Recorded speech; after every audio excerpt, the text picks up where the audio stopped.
আজকের রেসিপি হলো ডিমের কোরমা। এই ডিমের কোরমাটা কিভাবে বানাতে হয় আজকের ভিডিওতে আমরা দেখে নেব। বানাবার আগে একটা কথা বলে দিই, এই রান্নায় হলুদ ব্যবহার হবে না, আর দুধ অথবা টক দইয়ের মধ্যে অপশন, দুটোর মধ্যে যে কোনো একটা জিনিস ব্যবহার হবে, নয় দুধ নয় দই। আমি এখানে আজকে দুধ দিয়ে করে দেখাবো।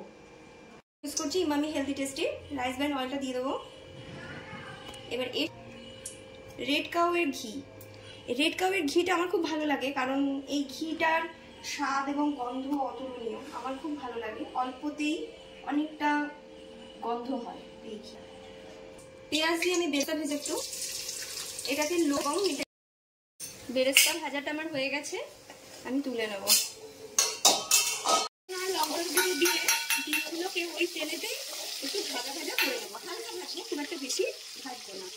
তেজপাতা, কিছুটা দারচিনি, লবঙ্গ, শাহজিরা, শাহামরিচ দিয়ে আমি গোটা গরম মশলাগুলো ফোড়ন হিসেবে দিয়ে দিলাম, দিয়ে একটু ভেজে নেব আলাদা করে।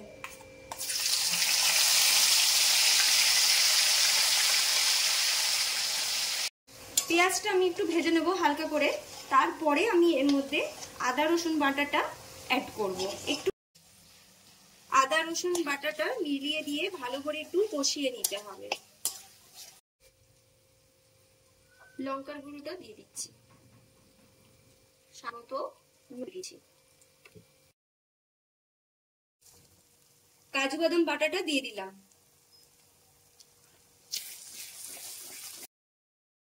এর মধ্যে কোন রকম হলুদ অ্যাড হচ্ছে না, তাই আমি দুধ দিয়ে রান্নাটা করব, যাতে রান্নাটা পুরোপুরি সাদা সাদা হয়, সাদাটে হয়।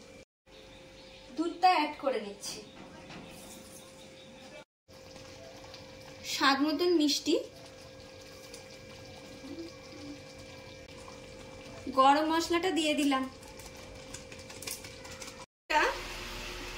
দিয়ে দিচ্ছি বেরেস্তাটা এর সাথে একটু মিশিয়ে চাপা দিয়ে দেবো।